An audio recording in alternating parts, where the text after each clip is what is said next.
Metaluna from this island Earth, of course. And this is in Latin Quarter. Fantastic little horror and SF video and magazine stuff.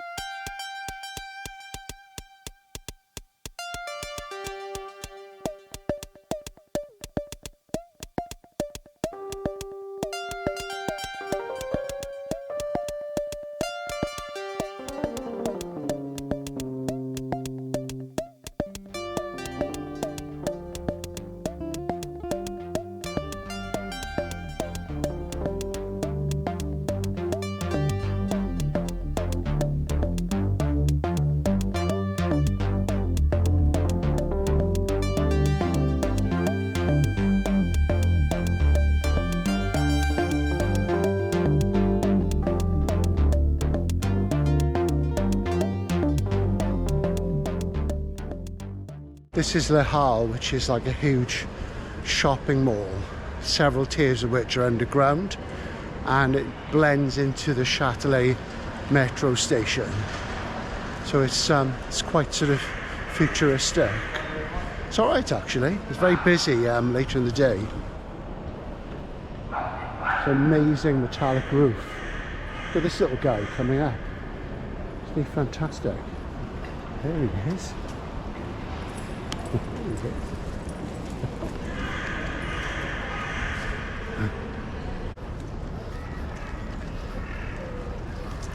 One of the things I really love about Paris is that there's quite a lot of greenery here. And you know, there is a bit in London. People say that about London, but Paris is different.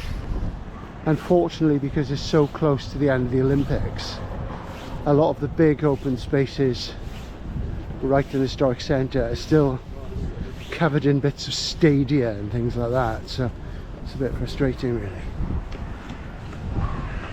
But it is absolutely gorgeous today.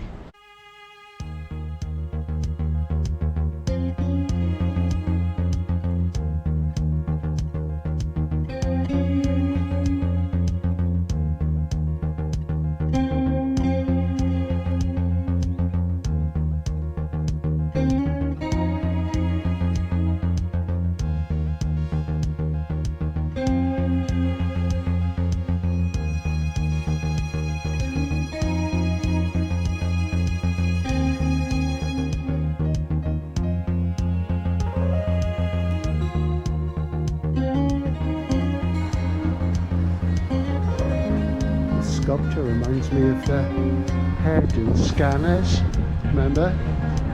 But there's the scanner who releases his frustrations through art.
I have to say I'm really enjoying this area. It's quite a lot to see. It's got a great atmosphere. You know, it's just painted in the guidebooks as being where there's this solar shopping mall, but actually it's really, really nice. It's got its own open feel. and one of the thoroughfares is called Allée André Breton, of course the leader of the Surrealist movement, which that really works for me. So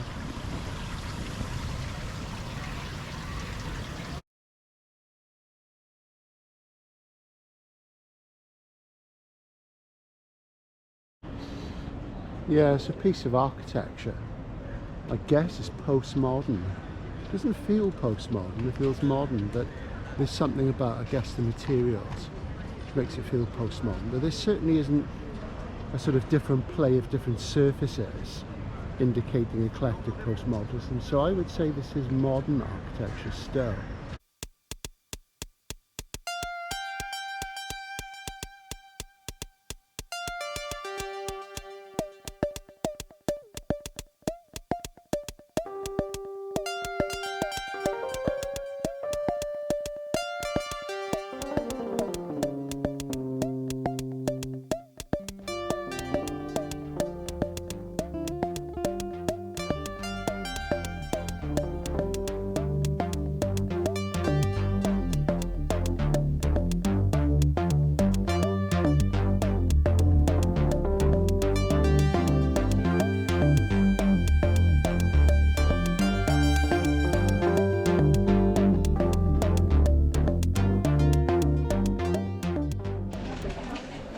So this is Smith and Son, which used to be W.H. Smith, Paris, and then became Waterstones, Paris, and now it's back to being named after the original Smith family. This is the SF. Let's have a look. And you see, this is nearly all British editions, as you see. You know, this is lots of B format here, and it's all the stuff you'd expect to see. Gollanc's Masterworks.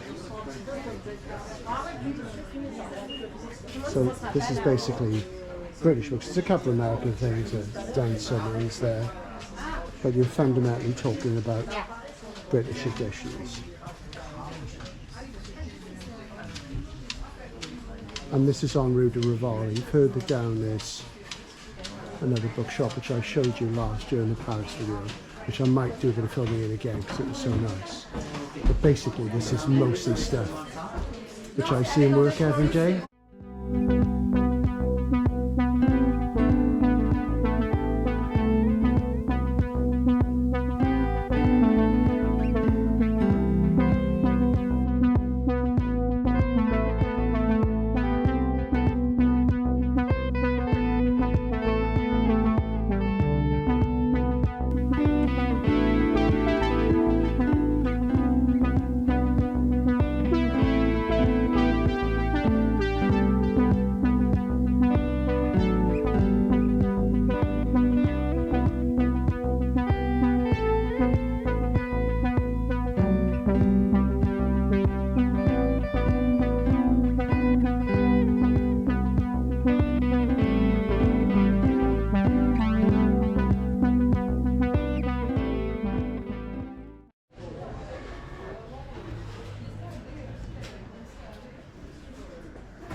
Queenie.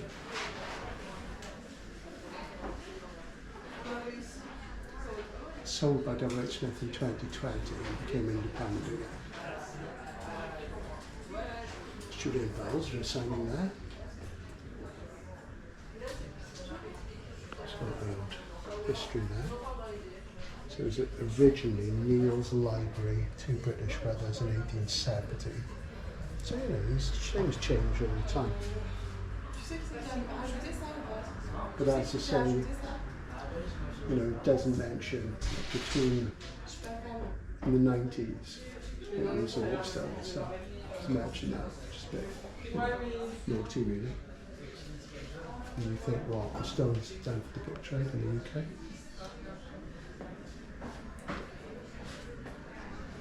A beautiful William Morris style here.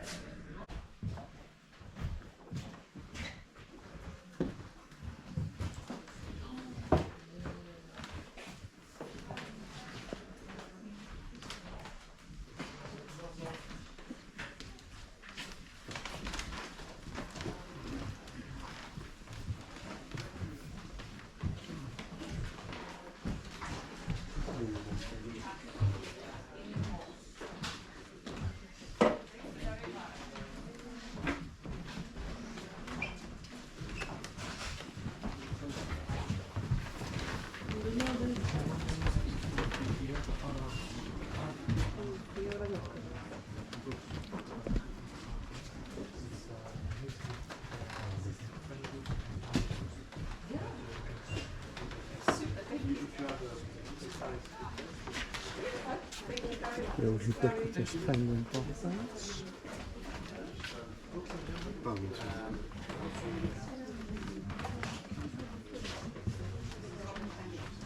Of a classic spring big business.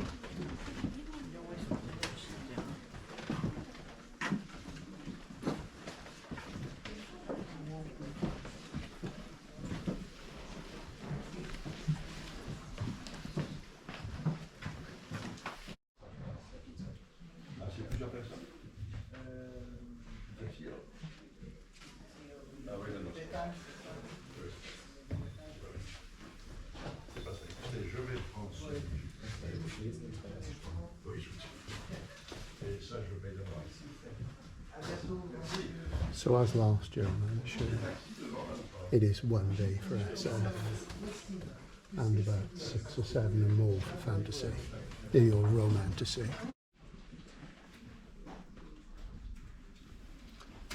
It's the American edition, which is Booker shortlisted or longlisted in the UK currently.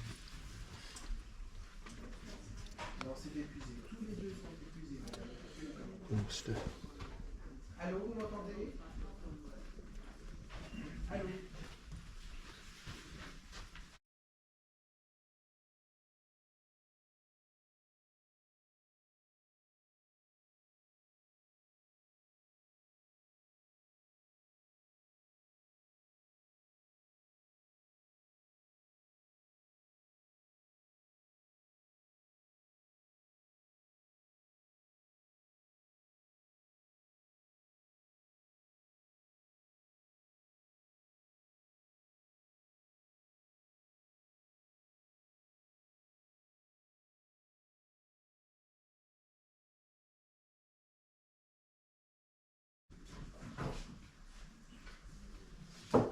Alors,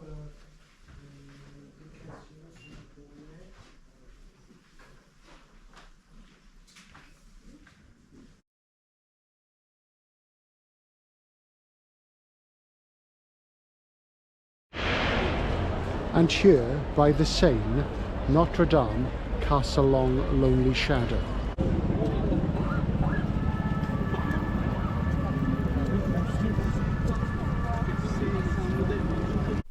So I just thought I needed at this point to put a bit of a caveat in for people who don't normally watch the channel.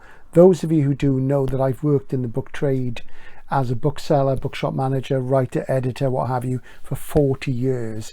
So you may be thinking I'm being a bit picky about some of the bookshops, but I always want bookshops to be better, not just for me, but for everybody. And I'm going to go into a bit of a rant in a moment about Shakespeare and Company, because they are next up in this video. And if you go into Shakespeare and Company, you have to queue, there's security, you can't take pictures, you can't do this, you can't do that. That's fair enough, because it's a private space, and I'm happy with that. But there is an awful lot of hype and publicity surrounding Shakespeare and Company. And of course, it's not the original Shakespeare and Company. That closed in 1947. And if you watch my interview with Michael Moorcock from last week, he talks about how the guy who founded the current Shakespeare and Company fundamentally bought some of Sylvia Beach's library, you know, as a kind of way to legitimize that. I don't know if that's the case. I've not read enough about the history of it. But I think people do believe that it's the original Shakespeare and Company where Ulysses was published in 1922, which it isn't, of course. And the fact is, you go in there and it's really not very impressive. It's very small. And there's nothing wrong with small bookshops, but it's actually not that great in terms of surprising you with its stock. Yes, they have to be commercial, but they do push themselves as being this sort of literary avant-garde heritage bookshop, when actually the range isn't that great at all. However, what I will say with a caveat is that the second-hand department, the modern first department, there's a second-hand department around the back of the main shop, which you can go through and there's an exit. But there is the second-hand shop, which is basically not connected to the rest of the shop. You can't walk from one part to the other. And the chap who currently works in the true modern first collectibles bit, he's a really, really nice guy. He's British. I talked to him there last year. He used to go to university at which I ran the bookshop, and we didn't really know each other at the time. I might have sold the books to him, and I got some books there. You'll only see those in my mini book haul in my club room, which is for members only, so if you join you'll see that. Bought a few things there. The prices are very, very good, fantastic range, really nice guy, and I say you can't film in there. You see a little bit of the outside of it in my Paris video last year. So the critique I'm about to deliver about Shakespeare and Company is not aimed at the part with the modern first and the collectibles, because that is excellent and very good prices. So I decided to queue for, I didn't have to queue very long, only a minute or two, to go into Shakespeare and Company. And as I've always said in the past, previous video, because I work in the industry, I would never queue to go in a bookshop. And I have to say, my instincts were 100% right. This is the most overrated bookshop that I've ever been in. And of course, we're talking about that in the sense of overrated, it's got a massive reputation. It's not the original Shakespeare and Company, of course. That closed in 1947. And the stock is really nothing special. It's not bad, but there's nothing to write home about. One or two exclusives, and really no better than any average indie bookshop you find anywhere in the English-speaking world. Not very avant-garde. Lots of the average stuff. The sections are small. It's sort of really, for those of us in the industry who've been around a long time and know the range is available, it's just a big nothing.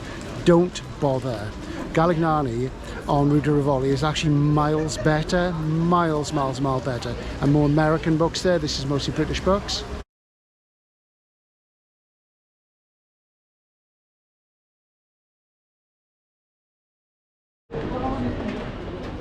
Metaluna from This Island Earth, of course. And this is in Latin Quarter. Fantastic little horror and SF video and magazine stuff. Great stuff.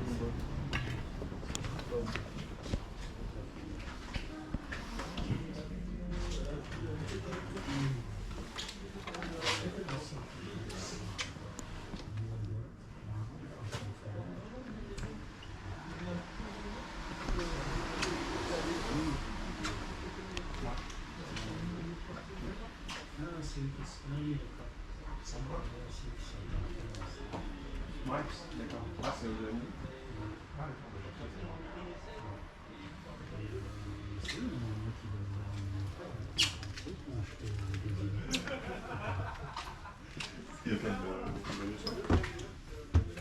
Il n'y a pas de date pour ça encore? Ah ouais. Aux States, c'est déjà, ouais, c'est annoncé et tout. Oui, ils sortent aussi quand à la fin d'année, ici normalement, je pense que je vais les... Ok. Bon, j'attends du coup, tu veux... Non.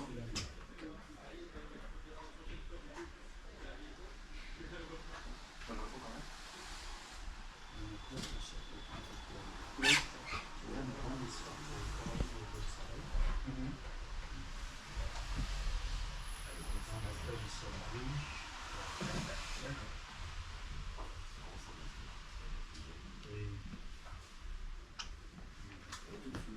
Totalement. C'était ton mail. Il a flouté quand je l'ai envoyé.